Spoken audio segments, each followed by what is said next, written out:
This is the last lecture of the day, and I have to say that I'm personally extremely happy because it was my dream to see Todd and Martin at the single stage at least once in my life.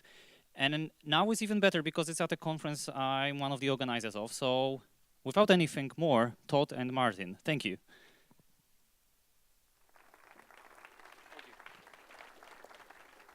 Oh, hello everyone. It's great having a big screen. I guess everyone can see. Sometimes you get a tiny little screen that we can't see on. Everyone having a good day so far? Yay, lots of good talks. What are we here for? I'm going to try and answer this question. What is the design process behind trying to build the fastest messaging system? It seems kind of crazy. Yeah, we've built the really fast one. Have we? Have we not? Maybe? What do you reckon, Todd? Oh, we've definitely developed something very fast. And we do get asked actually quite a bit about how do we work together, since we've worked together on a number of projects now. And yeah, we have. We've done SBE, done a few other things, and we worked together. I met Todd back when I was at LMAX. I was the CTO there. Todd was developing LBM, which is a messaging system, so he's kind of done this a little bit before. 9 times to be exact. And then, well, 9 times officially. Yeah. There's some unofficial prototypes maybe floating around. Yeah, and I've, for my sins, been involved in a few in the past as well. So we're kind of talked into building another messaging system by a client, but we want to really talk more about, like, what is the process? What do we do? What do we learn from doing this? And I kind of want to start off by actually design. I love to pick through words. Todd mentioned this morning that sort of naming is something we obsess a little bit about, because I think it really, yeah, it kind of drives so much of our behavior. So let's look at design itself. Like, let's look at dictionary. What does it mean? Well, to create, fashion, execute, or construct according to a plan. Actually, the plan bit kind of creeps me out a little bit because I don't think there really is much of a plan when we come to these, is there? In design? No. Do you plan out how you're going to design something? No, not really. Yeah. We conceive and we plan out of the mind, devise for a specific function or an end. So yeah, I think you go towards an end. So it's one of these other really odd things that we keep giving names to stuff that, is it really right or is it not really right? Like, maybe a design is an end thing if we look at it as a noun, but as a verb, do we design or do we not design? Maybe the design is an end product of something else. I like to sort of pull out another thing. Like, I could rant for a long time on names of stuff like maintenance. We talk about software maintenance. Does it wear out? Does it need greased and oiled? No. Like, we have to adapt. We have to change. That's all very different. But yeah, maintenance.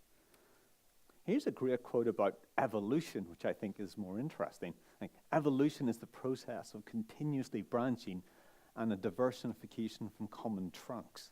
This is way more interesting. Like, given some of our experience in the past, there's probably a lot where Aeron's kind of come from. Like, how many times they... Oh, yeah. Oh, yes. But I also think that for software design in general, this is a much closer idea to what we do, isn't it? Because we really do evolve, from different states within our applications to different other states. We actually go from something a lot of times is not working to working. That's a very important distinction, and that's a very important branch. Yeah. But we also go from the concept of being able to handle certain inputs, produce certain outputs in various ways.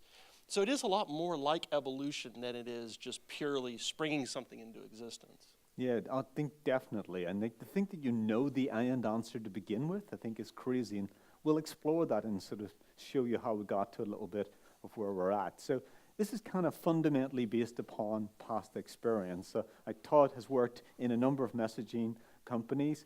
I have as well as a consultant. We have both built things all around the edges as well as working on them. So there's a certain amount of context to this. But kind of importantly, some of what's different about Aeron is the era in which it's been conceived. Many of the existing messaging products were conceived like going back a decade, 2 decades, 3 decades ago, in many cases, and much further. So let's kind of look at this context and explore it. So particularly over, say, the last 10, 15 years, we have come into what is truly the multi-core era. We have machines now where we've got multiple processing cores on a single socket in the same machine. So often when we're talking about communication, it's not just communication between different nodes in a data center, it's different threads within the same process on the same machine or across processes on the same machine. And this number is just going up all of the time. We're getting more and more cores. The rate probably hasn't been as fast as been predicted, but we have a lot of them, a lot of cores. We've also seen that within an individual core, that we have much more caching, much more of a much more asynchronous nature to those cores than we ever have had in the past, which is very different from what we would have envisioned, say, 10 years ago even. Yeah, the caching's a really good point. Things like caches have associated prefetchers. This is a relatively new phenomenon, and how we design our data structures become very key to this. So, we'll talk about this a little bit more shortly. It's like when you deal with loss, you have to reassemble a stream of messages. Do those data structures fit well within memory? And we'll come back to that.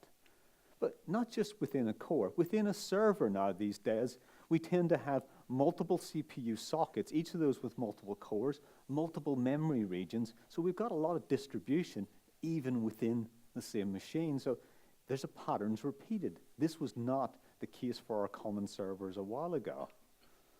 We now get these massive data centers.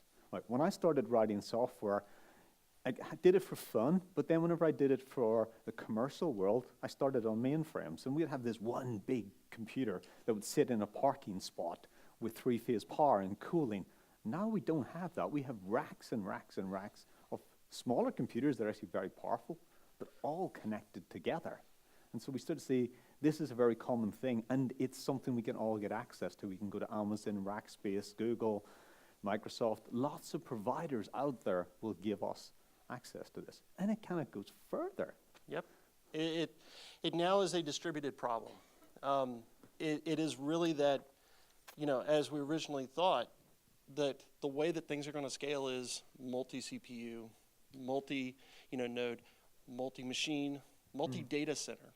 So the idea that, you could just sort of not think too much about the distributed issues, we've all of a sudden seen that you have to account for the distribution of data, how data is accessed, the different issues that come about from distributed algorithms, and really be cognizant of the fact of, you may have location transparency, but that doesn't mean it goes away. Yeah. So we have this awareness, so we need to deal with it. And something that it started to really occur to me over the last few years. I've been aware of this as a term, but I think it takes a while in your career before you really start to appreciate some subjects. And one of them for me is the concept of systems engineering. I've heard of this. I've done a computer science degree. We worked a lot with engineering departments. I'm aware of what this means, and the whole idea is that you look at a system holistically. But really, did I absorb it? Did I really grok and understand that? I think I'm only really starting to. So 30 plus years of writing software, I'm starting to get what it really means. And some other people that I kind of take a lot of interest in it have done a very good job of describing this. John Carmack is one of the people I think probably has done this better than anyone. And it's the importance of how when we develop software, we can't just think of one component. We look at the whole system, how the system fits together. And some of the decisions you make at a holistic level are way more important than that. So one of the things I've really taken a lot from working with Todd is how he looks at protocols, how he looks at how a whole system interacts. The interaction between the components is way more valuable and important than what any individual component does. I have a personal view that I think this is a cultural problem. We think very much of the culture of the individual, and so we optimize for our own performance almost at the cost of the team. So example just being, you bonus an individual rather than bonus a team, it drives certain sets of behaviors. I think whenever you look at the success of the whole unit, the whole team, the whole company, it becomes very different. And I think that's one thing, if you ever work in a startup, you start to learn quite quickly. It's all about how does the company succeed, how does your team succeed rather than you succeed. And it reflects in software. I think this is an example of Conway's law in action. It's really how the things interact. Would you share some words on protocols? Because I think it's something not talked about enough. Oh, no. So protocols are, some people think of them as distributed algorithms, and that's true and false at the same time. At some extent, protocols are all distributed algorithms. But yeah, it's thinking of systems as a whole and the emergent properties that come about it. I mean, this morning I shared a quote from Nancy Levison about safety being an emergent property. But there's all kinds of other emergent properties. Security is a systems problem.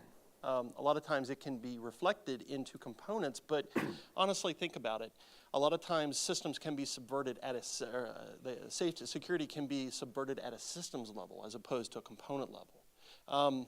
Take advantage of the fact of, some attacks rely on timing issues as one attack vector. But so protocols, by their very nature, have at least two components. One component being a sender, one component being a receiver. Now, then you start to layer on different interactions between them. Now you add another receiver, another sender. How do these interact? What is the emergent property that comes about from that? Good protocol design looks at what is those emergent properties. Are they good or are they bad? Bad protocol design looks at it in isolation and says, sender does this, receiver does that. Nothing can possibly go wrong. We know protocols like that. And we know products like that. Yeah. Just think of your teams. If you got one real bad person in the team, how it screws up the team. It's exactly the same thing as one bad node in a network can really mess things up unless the protocols deal with it quite well. Systems, though, I mean, it actually is a little bit more than that. If you think about the differences between Microsoft and Apple, Apple designed products with the idea of it being an experience. And this was the driving design of the Macintosh, right? It is the whole system, not just the operating system. So it's the whole experience. And our phones are exactly this. Whether it be Android or Apple, it's the same thing. It's the experience of that device or this device, right? And it's everything, how everything interacts. That really is systems engineering at its best. And not just to say that, but I mean, Microsoft went the other direction and said, we don't care too much about the hardware. It has to give us some basic things. We will give the experience, and not worry about what's behind there. And that has been successful as well. So you can kind of get that, but at some point you still have to sort of, give up some of the finer details of it. Engineering, it's all constraints at the end of the day. Yep. Apple chose to constrain the hardware that they run on. It gives them some opportunities. Microsoft chose not to. Microsoft chose to constrain themselves to backwards compatibility of games. Right. It hurt their kernel for a long time. It's not that they're bad. They just chose different constraints. Well, it's a more complex issue at that point. Yeah. Yeah. So let's get back to messaging. And kind of what is messaging in a nutshell? Well, basically we want to communicate between two endpoints and send some messages. But the network's this kind of mischievous little thing that will reorder our packets. Like, we hear all this about, a gamma ray will come and it'll flip a bit, and that's not what happens. Like, how do we keep losing data all the time on our networks, really? Like, these buffer things, they're a bit of a pain. Oh, yeah. So we do have protocols which will take care of ordering for us, such as TCP. We've got CPUs which will likely reorder instructions for us, but produce the same output that we would expect from a program order. But think about this for a moment. You said you have two TCP connections. One is established. You send some messages. It gets disconnected. You start another one. Did the messages arrive? Do you know as a sender if they did or not? If you're a receiver, did you receive all the messages? Do you know where the end is? What happens with that next connection? Do you lose messages? How many times have you actually had, flipping from one network to another on your phone or another device, and you've noticed that there was some weirdness that happened, and now you have to restart the app because it's in some odd state? 9 times out of 10, the reason that happened is because what could possibly go wrong? You never thought that you would actually miss a message between two TCP connections. Sure can happen. So I think you basically have to deal with networks with the assumption that they're going to lose messages. Usually because some buffer is full, it drops off, it can't forward it, things end up in order, they take different routes. So things will arrive, maybe. Chances are they probably will, but they may arrive in a different order, they may arrive multiple times, there may be all sorts of weirdnesses. So you've got to cope with this. You've got to model what's going on, produce data structures to deal with it, and a lot of the traditional ways of dealing with this is we'll use skip lists and scoreboards and various tree-based structures to put together the bunch of packets we receive to match up with a bunch of packets we send in the same order. And that's a kind of interesting problem, especially on modern CPUs, because it involves a lot of pointer chasing, it involves some sort of issues. So we kind of got inside, from a systems engineering perspective, looking at how do we design a protocol that runs on the wire, but also how do we design data structures that work with that, or select data structures that work with that. And I always found that this was a really interesting problem that no one seemed to be addressing. I'd seen many different messaging systems, I'd worked with brilliant people like Todd, and I noticed there's a kind of common groupthink thing, is that people were doing things in the same way everywhere. I also work in the sort of high-frequency trading space, and everybody thinks they're doing something unique, but they're all doing the same things. Sometimes you just need to think differently about it and start bringing in, well, how do we come up with different data structures for this?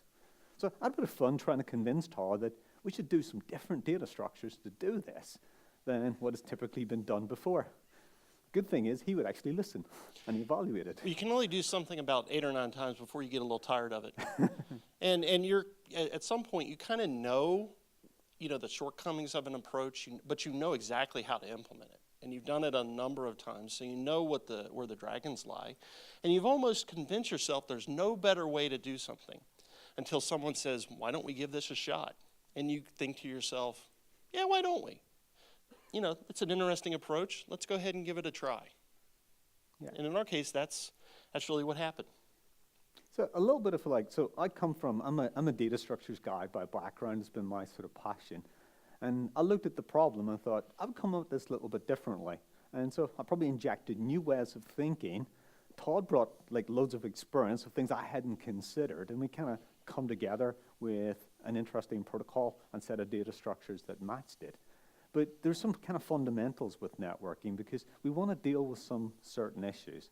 And if you're a kind of data structure nerd at the moment, there's a cool set of things called CRDTs, which are a type of replicated data type where you can have the same data structure replicated at another side of a network. If the packets all arrive out of order, they can arrive multiple times and it all has to be reassembled. And this is exactly what we want. And I thought, hang on. Some of what they're doing is very theoretical. It's not very practical. Let's put it together. Let's do it. And so our data structures are almost one-to-one with what goes on the wire. So kind of systems engineering, we put this together. We took a whole layer out that normally exists in putting things together. And it took out a lot of branching. It took out a lot of sort of translation from network speak to data structure speak. You mentioned skip list. The idea of, taking in a message, looking at its sequence number or something like that, and then looking up in the data structure, where does this fit? That all goes away when you've actually designed the protocol to sort of layer directly into the data structure itself. And we didn't know this. We suspected that this could be efficient. We didn't know how efficient it could be. Yeah, because it's kind of interesting. Our client gave us the target initially of developing a new messaging system that was as fast as what's out there. Our goal wasn't to be faster. It was to be as fast as what's there, but do it in an open way so that whenever problems occur, they would be able to debug it and understand it. That was their main driver. They wanted to get to a point of being able to understand this. So we kind of went this way. But there's a kind of interesting step on from this is when you're dealing with these data structures and what you're dealing with in the network world, there's a lot of things you want to have happen concurrently. Because if they happen concurrently, you can get a lot of progress. And to get good concurrency, you need fundamental immutability in your data structures. Now, this is very alien to that world. Functional programming applied to networking is these are all hardcore C programmers who don't think like that. Well, and even most protocols, when they're designed, they're actually designed with the idea of keeping state around. Mm-hmm. State is a very big part of almost every protocol that we use with any real vehemence. And, when we think about it, it is mutating state in place, which is totally the wrong direction for something like this. So when you think about it, let's think about a stream of data. Now, a stream of data that is appending only, so you're not changing anything, why does it need to be mutable? You're just appending, and let's take it out of difference. Let's go back and think about loss of data. You're appending, you then have a gap, then you have some more data. If the data comes back in, it gets placed directly into the stream, right? What happens if, you know, a duplicate piece of data comes in, it gets put in the exact same place at the exact same bits? Why does this have to be mutable? Why can't it be treated in an immutable fashion? It's a pure monotonic function. Right. That's what I want to have. And so we designed with this idea in place. But that raises a really interesting question. For most approaches to immutability, it implies garbage collection. Like, our garbage collectors were invented, first one by John McCarthy when he worked on Lisp 50 years ago. And we need these fundamentally. And I got really inspired a few years ago reading another one of the great pieces of work by John Carmack, where he really immersed himself in functional programming, and he was applying it to games engines, because he found managing the state was really difficult, and to go faster, you needed to go concurrent, and to go concurrent is really hard with that amount of complex state. So he wanted, I want to go immutable, but I cannot afford a garbage collector in this world. So what did he do? He came up with this really interesting concept. It's like, if you, again, systems engineering, marry the concept of understanding the domain with the data structures and the problem you're facing, came up with a really good idea where you can have immutability, but for a limited time period. And the limited time period he came up with was frame to frame within the game. So it's immutable. We have a garbage collection checkpoint at the end of the frame. We work at what state needs to be carried over. We start all over again, back to immutable. Worked brilliantly, made really clean code. Could we do this with networking? Well, what do we need state for? When do we need to keep state around? And when can we forget about it? Well, we need to keep some state around, you know, somewhat beyond an individual frame or something like that. You know, session management, to manage multiple sessions that are active and keep being active. Data, once data is consumed, do we need to keep it around? Probably not, right? No. So, you know, what happens about flow control? Do we have to prevent, you know, something getting too far ahead? Yeah, we probably want something like that, We've got right? multiple consumers of this, so we need to know which ones have consumed what at what stage. And actually, the network's a consumer of this that may actually consume it, swallow it, and never spit it out again. Yeah. So we need to get that back. You need to get it filled. Yep, But exactly. it's a known window. There's a number of bytes that can be on the network at a given time. There's an amount of backlog. We know we got to deal with a consumer. There's an amount of backlog to the producer. Actually, math comes into this really well. As flow control is central to this. Congestion control, loss. We'll come back to those. So what did we come up with? We came up with this idea of there's a term, and we will keep data live for a given term, and once we're past that, we can move on again. A bit like how elections work, like anything is, you don't want something to be around forever because it becomes a bit of a nightmare. Like, think of elections, you really don't want to elect someone who's terrible and never get them out. You want to really get rid of them, and in your country, you probably want to do that quite soon. Oh, I don't think we have a lock on that. But it really does matter. Management of data, garbage collecting data, to make the general term, not the specifics of garbage collection, you know, within transport protocols is actually a question. When do you know to get rid of data? Well, the obvious answer is when it's been consumed, when it's been processed and acted on. You want to get rid of it. That's an easy answer, but a complex solution. And you know, you could do other types of reclamation strategies. There's recopy update. You also could do QSBR, which is quiescent state-based reclamation. So even if you don't have something like garbage collection within a language, you still have options about how you could keep something around and then have the system to clean up and some different ways of handling it. A little bit more onerous, but you still have the option. Yeah, so we end up with this concept of you're within a term, and you've got an offset within a term. And this was also really good because we wanted to randomize the term that we started streaming. TCP does this with randomizing the start point, because then you can work out if streams have clashed with each other. It makes it a bit harder to hijack it from a security perspective. So we're doing all of the kind of right sort of things. And then we started doing flow control, congestion control. Well, we'll come back to that in a minute. But what we started finding is we're passing around what was a little collection of state with a function that had to be applied to it all of the time. Which term, what was the initial term, where's our offset? And kind of realizing, see, this is just a value at the end of the day that we can deal with. And that value becomes concept of position. Yeah, and it really is a simple definition. It's the position, the byte position within a stream of data. But it was much more profound than that. Yeah. It sounds really, really simple, but it did make a huge difference. But we also wanted to keep the importance of, we can't just say a stream starts at position 0 and goes on forever, because that is really difficult in a distributed environment, because another thing could start at the position 0 and now you've got a clash. You do want central control. You want to use lots of randomization and work out if you've got clashes in things. Otherwise, things just don't scale. So we wanted to keep the old function, but we wanted to work with it logically as position. So it's really nice is we could keep all of the data, apply a function, and we've got this value, and we could go the other way. So it became a nice way. Yeah. It fed into many things that we've done. And so kind of both of us are actually a little bit of math nerds, and we like to apply some of this over and over again. And one of the places we apply this a lot, and this is where like Todd done most of our really interesting work, because none of the other messaging systems that do not sit on top of TCP, to the best of my knowledge, and I think that Todd's as well, have flow or congestion control as a first-class concept inside them. Yeah. There's a problem in that convincing people that they should slow down is not, easy, right? Think about speed limit signs. Do people like speed limit signs? If you're slowed down, do you like it? No. No one wants to be slowed down. Everyone wants to go incredibly fast.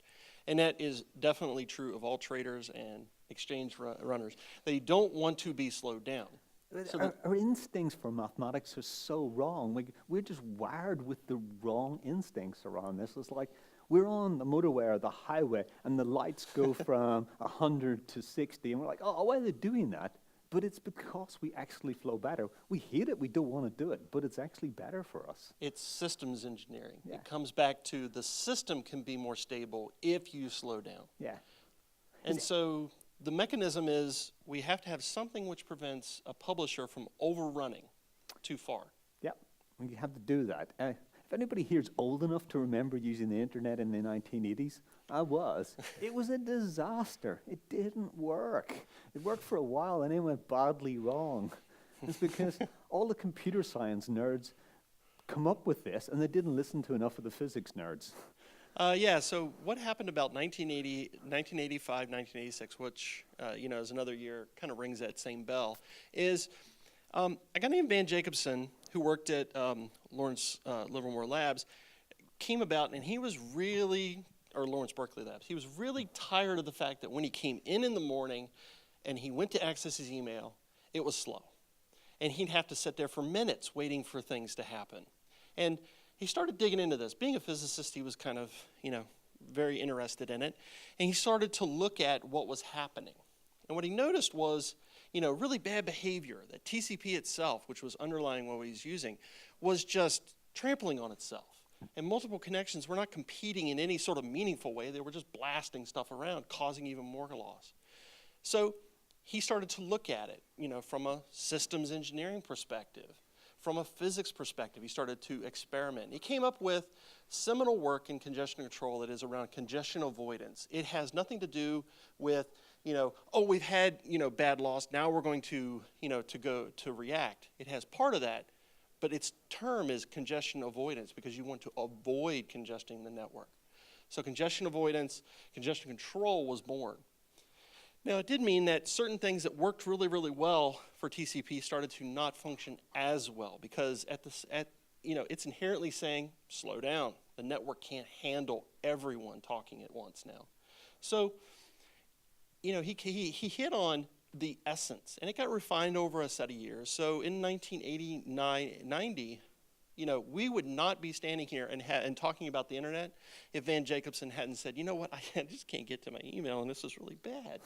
So, we owe a debt to Van and to others he worked with, Sally Floyd, and, a whole host of other physicists who looked at this problem and said, you know what, I think we can do something here. Yeah. And what's really cool is, they applied what was something even older. So they worked out how to, in this complex distributed environment, apply queuing theory. Because utilization was going too high, and when utilization gets too high, response time goes completely to pot. And this appears everywhere, some real basic mathematics. So getting your buffer size right really matters. getting the load factor right on your hash tables matters, but it's all some of the same fundamental underlying mathematics. And the way a lot of the other messaging systems approach this was, we'll just set a rate limit and we'll kind of guess what it's wrong. The thing is, it's not well tuned to the real world. By actually adopting to what's going on and getting ergonomics working correctly, you can go much faster. And so weirdly, by slowing down at times, you can go much faster. You don't get into the bad situations. And that's something that we find has really stood as well. And so our throughput has showed up about this. And so flow control and congestion control, kind of interestingly, they're observing what's going on and they're telling when to slow down. And as a result, things go faster because it doesn't get into a bad state.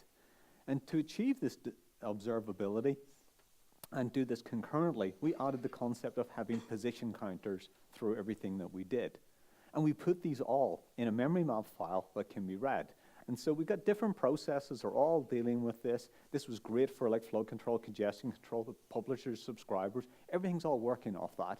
And the surprise that we found out of this, so this is where you learn stuff that you deal with on the way. So designing this well, we then discovered we can read this from tools.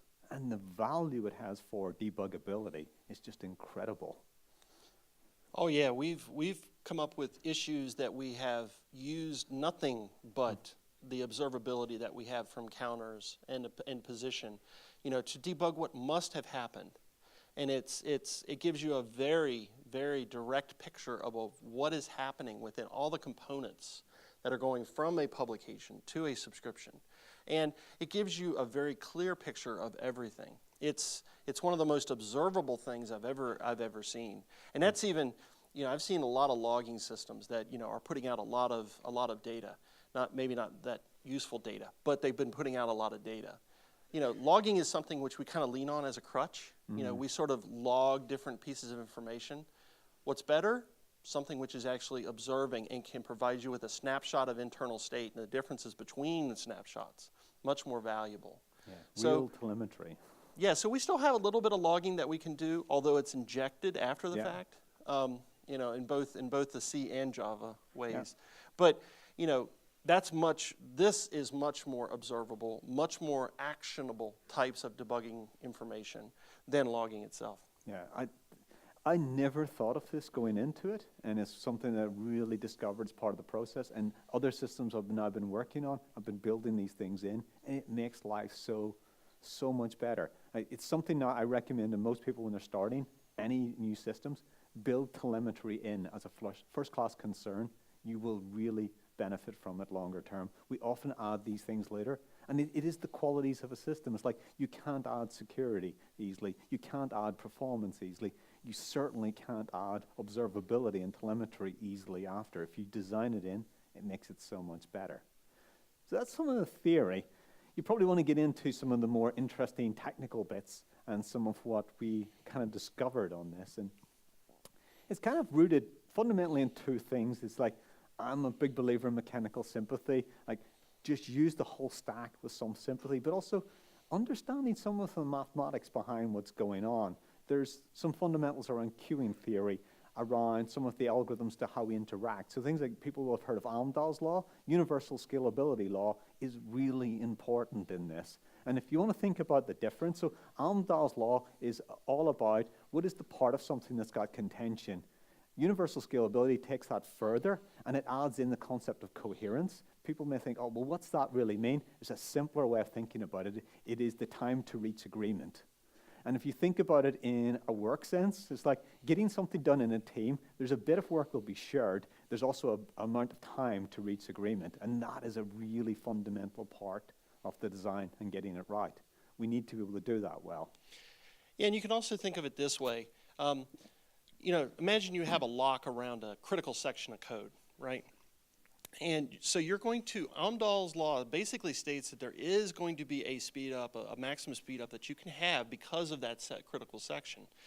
Basically, that is a relationship of how much time you spend in that section as opposed to the time you spend out of it.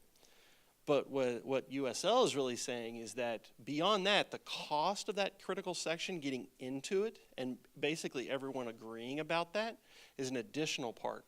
that limits scalability even higher at higher numbers of threads being concurrency being actually executing that same piece of code. So when you look at a lock, I don't know, I have always looked at a lock as, oh, if I have to do a lock, I'll do a lock. And if I have to do a lock, I'll do it really quickly. That's the wrong way to look at it. It's almost like, what is the penalty that I'm going to pay for putting this lock in there? I am honestly, at some point, limiting my scalability. So I have to take that, as at face value initially. Then what is the penalty that's going to come later? Yeah, think of everything has to pay for itself. It has a cost, has to pay for itself. Like anything you put up on the shuttle, it wasn't there if it didn't add value. Oh, no, it didn't. It would be very carefully considered. At a cost per pound, yeah. Yes, Yeah. a very high cost per pound. And so part of what we've done is like we went completely lock-free through all of the code, and we tried in places to go further, like for the concurrency nerds that are interested, some of the bits are weight-free as well. And we did this by having quite an extreme separation of concerns within the code base, and we split everything up into agents. And by doing this, we could have things being very focused on what they need to do. So like say, for example, I'm going to send bytes onto the network. If I'm a thread sending bytes to the network, if I have anything else to do, I'm slowing stuff down. I want to shovel bytes, and I want to shovel bytes as fast as I can and do nothing else. Same on the receiving side. If I'm going to be shoveling bytes off the network, I don't want to have anything else to do. So many other systems will put everything together. You need to separate them apart. And then you need agents to do the other things, like there's admin and housekeeping and cleanup and stuff. Well, give them separate agents, and they run like that. So if you wonder what an agent is, it's a bit like an actor, but it's more active with its environment. Actors are passive with their environment, if you look at Carl Hewitt's original description of it. So these are slightly different.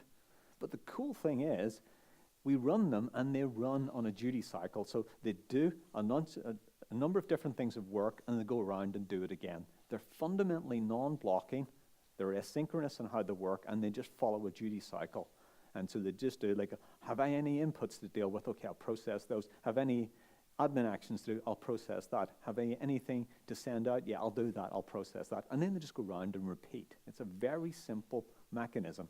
So you think about the network shoveling, it's like, have I any bytes to shovel? Just check the different input sources, send them straight away. Have any errors to deal with that? I'll deal with them. Then I'll go around and do it all again. And so we keep these like that. But the nice thing is, we can put those on their individual threads, or we could put them on the same thread. They're not tied. If it's just wrapped up in an object that has a do work method, off it goes. So you could schedule them all onto one thread, put them onto many threads. You trade off your throughput and latency for the amount of resource you're going to use. Yeah, and I think it also has helped us from a conceptual level to actually understand what the different duty cycles should be. So you mentioned, a sending, our sender, which we call a sender, because that's what its job is. It is looking to send data. It's then doing a little bit of its own maintenance, but it's not worrying about, session management or file management or anything else. It's actually just concerned with, its little bit of maintenance it has to do. Yeah. And so it's a quick turnaround of getting something onto the network continuously as much as possible. So that is a nice conceptual framework that you can hang on and say, I know what the sender does. It does these things. It has these things to do in its duty cycle. It's easy to see what that is.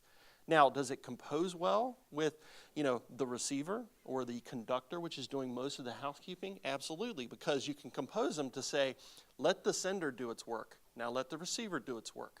Now let the conductor do its work. And handoff work. Like, I've got a new connection coming in here. I need to set some structures up. Hey, conductor, go do that for me, please. Send it a message. You cannot dog food. But one of the really nice things as well is, as you go around this sort of cadence of the duty cycles, you've done one loop of the cadence, you come around again, you can batch up all the work that's accrued whilst you've gone around the cycle. So if you're going to send a whole bunch of bytes to the network, you can pick up a whole chunk and send them in one go. There may be multiple messages. Same with taking bytes off the network, do multiple messages at the same time. It becomes fundamental in the design. And I keep seeing that people have to make the trade-off. Oh, are we going for latency? Are we going for throughput? One of the really nice things I've seen in the Kafka mailing group early on was somebody says, oh, Aeron's been out, and they're focused on low latency. It's kind of cool, but like, don't worry about it. It's got nothing to do with us. We focus on throughput. And then about 2 days later, somebody sends in another mail. I measured it on throughput. Oh shit, it's way faster on throughput as well as latency. Well, for us, what we actually signed up for was Aeron to have decent throughput. You know, we were thinking a million messages a second would be something that we felt comfortable committing to. And we secretly realized that we could do much better than that. But we didn't exactly know how good we could be until we really started to push things and look at how things happen. So 100 million later. Yeah. You know, so the idea of that you had to trade off, to get the lowest latency, you had to trade off throughput for it, was something which was ingrained in me because of the different systems I had worked on where that was just done. It was necessary to do that. And conceptually, I understood why, and I had worked around systems to be adaptive, to figure out if they could, you know, very complicated types of things that were really just doing one thing. The mean time between sends and the time to send was just being controlled by a ratio. And when you step back and you say, that's what I need, what do I have? You can come up with all kinds of complicated ways of doing it. But you can also implement a simple system which looks like it works and ends up actually working quite well. And that's actually what we came up with. Yeah. And it's dead simple. It doesn't get much simpler. Yeah. It just works, but it also has to be fundamentally paired with API design. And this is one of the things that's really holding us up in this industry at the moment. So things like the Berkeley Sockets API, it's been around a long time. There's a working group now with the Linux kernel on how do we come up with the new API, because the current one is limiting the throughput. We cannot go with the current API to 100 gig networks. The API forces a copy. It forces you to deal with one message per call or one frame per call. This is a problem. So we actually addressed it up front in that we had designed the publication side. There's a zero copy option on it. It also is not having the contention and coherence penalty that we're having under USL. It's designed for that. But also on the receiver side, even more importantly, is you call something and you don't call and get the message back. Like a really simple design change is call and pass a callback or a lambda or whatever you want to call it, some function that can be called back for each message. That means you can not have to copy. You can keep the data around for only the lifetime of the call. If people want it longer, they can choose to copy it themselves. And this scales up really nicely with multiple consumers, multiple usages of it, and keeps the immutability side. So it really changes the API design. Like, if anybody wants to grab us for a chat afterwards, if there's one thing you can do to really improve the performance of your applications, it's API design, and people often are not aware of the issues. It's really quite simple on the publication side to provide a zero copy API. It's even easier to provide it on the receiving side. And so if you're stuck using something like NIO and just reads and sends, there's a lot more you can do, even with that. It's a lot more you can do. So I guess most of us are aware of this meme a little bit. The whole thing, the good bits. What about this? So we did a lot of this in Java. Some people think we're kind of crazy for doing it in Java. Or masochists. Yeah, kind of weird. So can Java cope with it? So we had to do NIO for a lot of this, and NIO has been around from 2002, I believe, maybe even a little bit longer. And we've discovered there's a lot of things that sort of causes us around. We're working at opposite sides of the world. We talk a lot on Skype, and we rant about a number of things. And on Twitter. On Twitter, yeah. And let's just pull out a few highlights here, because this is quite amusing. So let's start with good old byte buffers. So OOO Design 101. If you have an object and it offers some functionality, and you subclass it, when you subclass it, what you should do is you should add to something. It's by extension only. You don't take anything away. What does byte buffer do? I wonder. So what is the relationship between a read-only buffer and a rewrite buffer? So the read-only would be all of the methods to read, and a read-write would be the methods to read plus the methods to write. So sort of 101 computer science OO course, That would be read followed by write. Mm-hmm. Is that what they did? No. So the luminaries that come up with Java thought that was a good design? I can't say if they thought it was a good design. It's what they came up with. So what happens if we call a writable method in the read-only version, because it's there in its interface if they've subclassed that way? Unsupported operation, maybe? Oh, great. Oh, how about, yeah, nice one. How about mapped byte buffer? So one of the really nice things with sharing memory between processes is you can open a file and you can memory map the file. And we got mapped byte buffer for doing that. We also have direct byte buffers that we need to use when talking to I/O, so that these are buffers that are used off heap. So off the Java heap, they're usually allocated with malloc or something in C. So you sort of think a map byte buffer, that's kind of a special case of a direct byte buffer. You'd like to think of that. Yeah.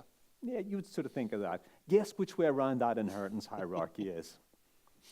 Oh, a direct buffer happens to be a subclass of a mapped byte buffer.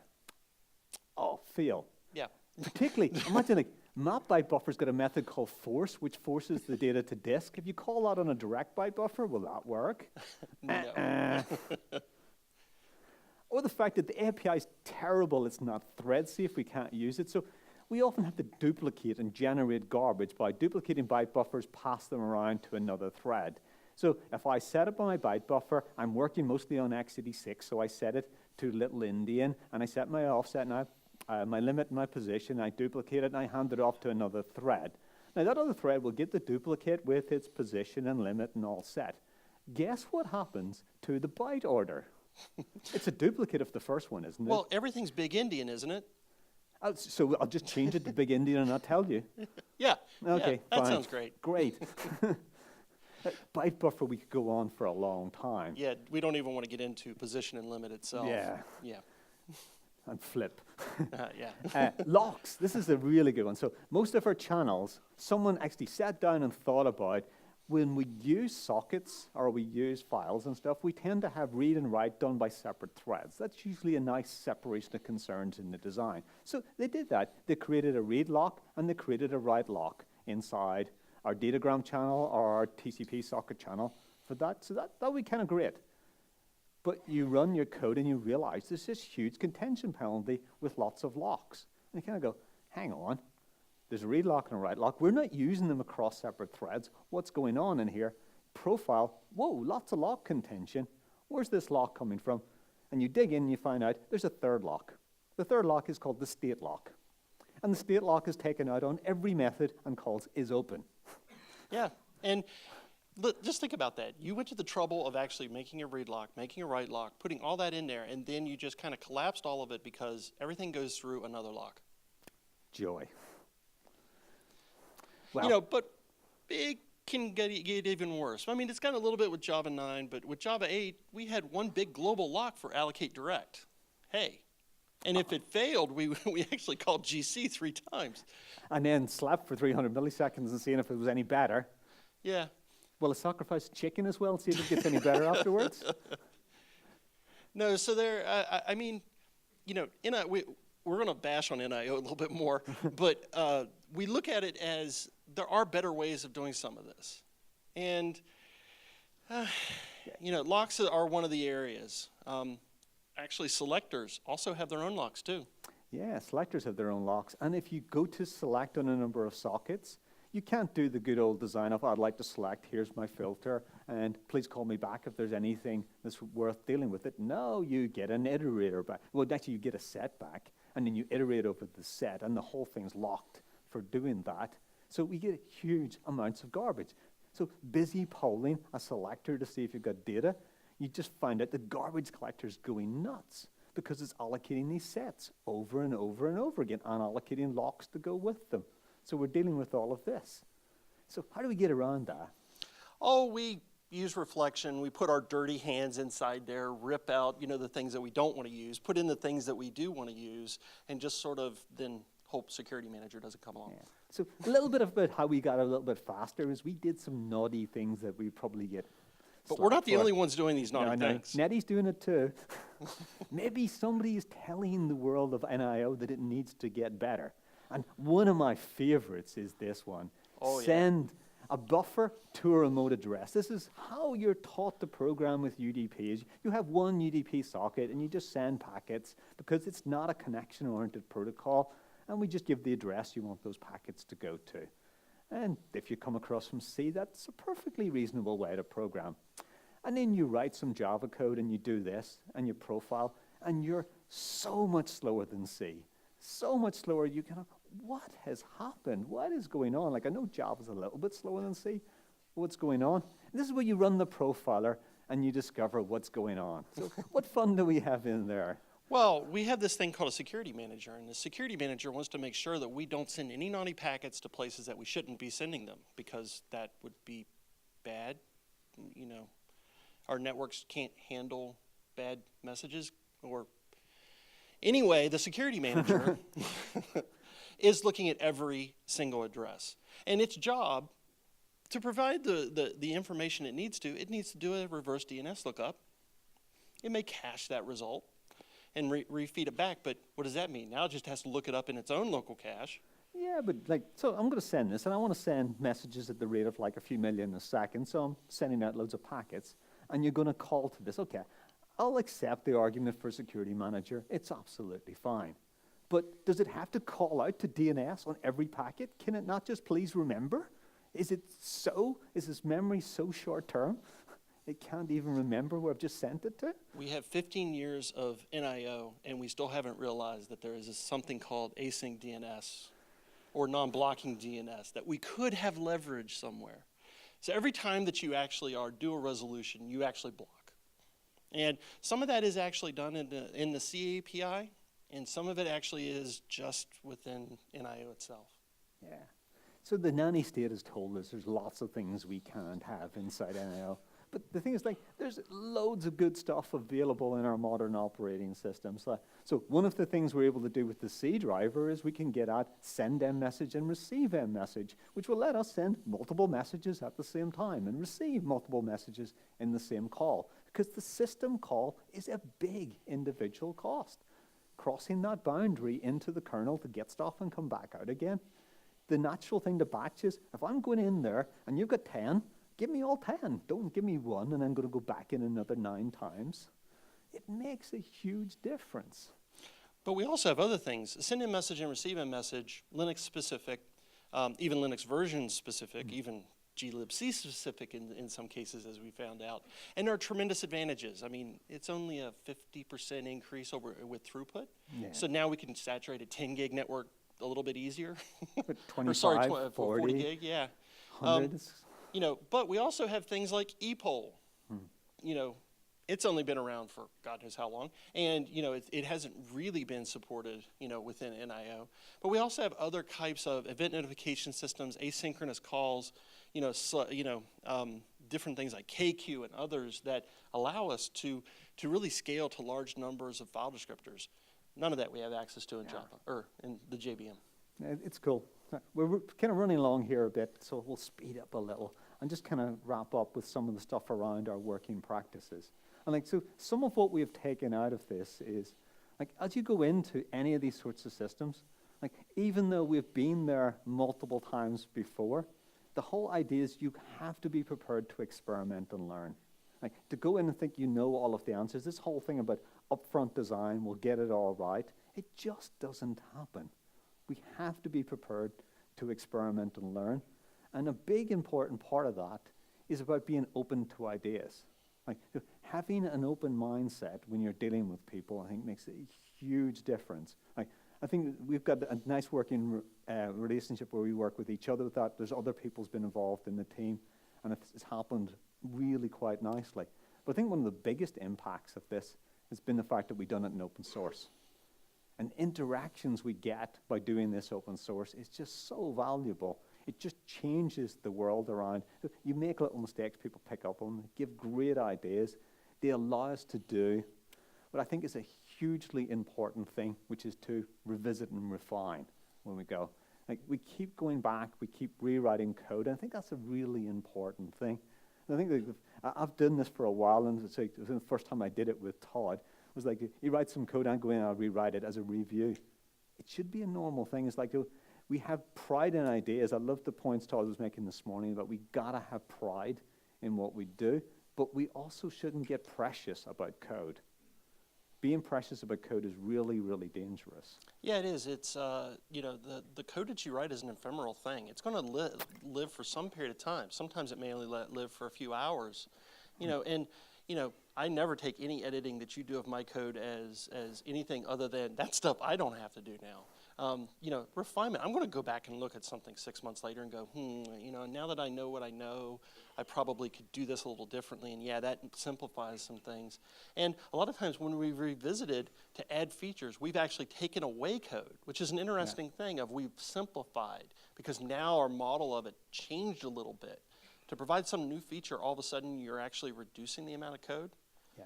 We see that all the time. Yeah, it is the classic, if I'd had more time, I'd have written a shorter letter. We see it a lot. I like to steal a really good quote from Eric Evans here in that the code is the place where you capture your current best understanding. So that means it's got to be alive. It's got to be constantly changing because you should be updating it. I find so many code bases people are afraid to change. And if you're in that situation, that's kind of scary. You should have good tests. You should be comfortable to be able to do that. Yeah, and another thing just to revisit, I think some of our best ideas have actually been spurred by the needs that a user has had for something close to what we did, but not exact. So we've ended up a lot of times expanding things that we do, changing the way that we do certain things because what they were asking for was a good idea. And very much indeed. So let's just wrap up quickly and we won't keep you too much longer. So who's benefited? This is kind of interesting. We did this. We did a lot for the financial communities. Most of our customers aren't willing to talk about it because they're super secretive. The nice thing about doing some of this in open source was we got surprised by some people who picked it up. Like, here's a small sample of things. So one of the early adopters was the Onyx platform. Their data processing platform, kind of similar to Spark, but written in Clojure. And they were kind of okay at the time. They weren't particularly fast. They were experimenting. They used Netty as their transport. They moved to using Aeron, and they discovered straight away, without making any other changes, they were 2 times greater throughput and 5 times lower on latency. This was really early days, but they're now come along much further. They now compete on performance and running on much lower platforms than Spark and other things that are out there because their footprint's lower. And they've taken the internal designs that we have used, especially around the batching and the separation of concerns to make things faster. Akka came along, picking it up sort of toward the end of last year. They've replaced their internal transport system, and it's now called Artery. It uses Aeron as a transport. They have 10 times the throughput. It's kind of interesting. We're not talking about percentages. They have 10 times the throughput difference with going with some of these techniques, and they're looking forward to it. I found a great blog on the deep learning for J. This is a training set for neural networks and AI, and they were finding that they just couldn't get the data sets around for getting the training complete. They had tried Aeron, more than 10x improvement, and made their whole proposition viable. So it's kind of nice to see this, and this is the cool thing about the open source thing is people pick these up, they try them, they use them in other places, and they've been great providers of feedback to us and suggestions for how to do stuff and finding bugs and checking things out. I think it's been a really, really nice thing that we've kind of done. So kind of, where's it going? We've just recently released our ability to record streams, so we can record them now to disk. Like, how fast can we do that? Like, how fast can we actually do the messaging? We're talking about, people probably don't have a concept of that. Like, what we can do is, on a given network, we're looking at, with some of the latest hardware, single-digit microseconds for round trips between machines. So, sort of 6-7 microseconds, we can get messages between machines. Within the same machine with IPC, we can move messages in sort of hundreds of nanoseconds or less, at the rates of millions of messages per second. I mean, millions, I'm talking about high numbers. Like, when we're running small messages up towards even 100 million on very fast processors can be moved around this.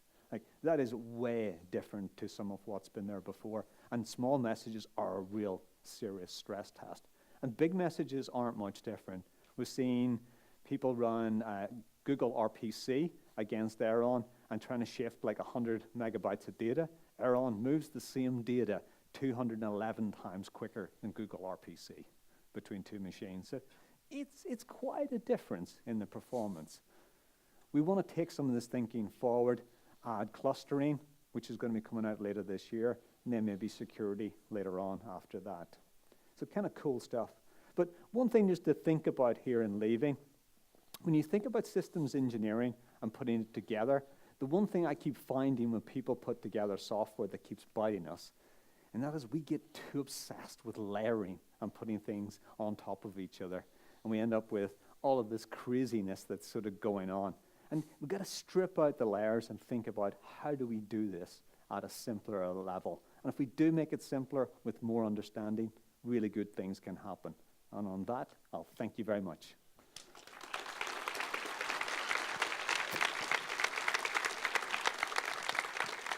I don't think we have any time for Q&A, though. We'll take questions if you are willing to wait for it. Thanks. Yes? I have a question. In which level of the ISO-OSI layer it works? Is it a transport layer? What is it? Yeah, Aeron fits within the transport layer. Yeah, so it would be equivalent to essentially something like TCP, but not equivalent to something like, say, TIBCO RV or JMS or something like that. It's not a topic-based transport. It's sort of a transport, a messaging transport. You could build a messaging system on top of it, and actually some are, but it's not like topic management or anything else that's there. So you have a new protocol type in IPv4 header. It actually sits directly on top of UDP when it's run over a network, and then it can also be IPC. It's running directly over shared memory. The data structures themselves are being managed directly over shared memory. Yeah, so the TCP IP model doesn't map directly to the OSI model. So TCP and UDP are kind of a blurring of 4, 5, and 6 in the layers in each of the cases. UDP's kind of closer to layer 3, and we provide all of the layer 4 services and some layer 5 services on top of that.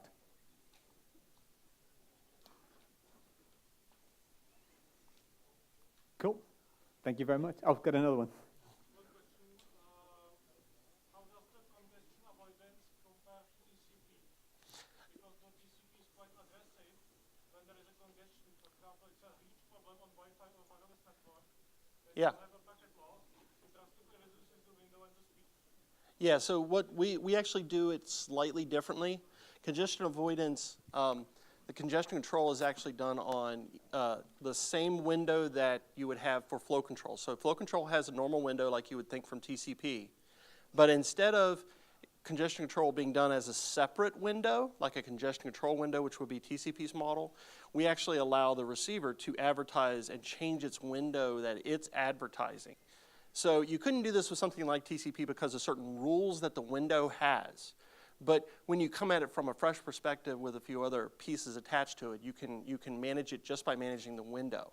Now, what that results in is making it so that the window can be adjusted many different ways. We provide a cubic method, which is effectively the same as cubic. So it's sort of a cubic function, the way that so it will adapt like TCP, so it will be TCP friendly, but you have full control over it. You can actually implement something like BBR, or you can even implement something totally different to manage that window. You have full sort of impact to change the strategy of what is actually in there. And last question, is it user space or kernel space? Are some parts of the code in kernel also? It's all user space at the moment. Yeah. One of the reasons for doing a C version of the driver is to, in the future, enable the idea that we could do a kernel module that does all the management and everything else, and basically would effectively get rid of something like the driver. Yeah. Also on the congestion control, we allow congestion control to be switched off. So you can have flow control without congestion control. You have that option. So if you know congestion on your network. Yeah, and in most trading environments, you really address congestion by basically doing sort of capacity planning. So you use capacity and the fact that you know what your flows are going to be, even in kind of the worst case, and sort of the last thing you want is fairness and all of a sudden some other flow to slow you down. So it's kind of the background of you know, we want to flow control for safety reasons, but we don't want a congestion control because it's the wrong choice, you know, for most trading environments. Cool. Okay, thank you very much then.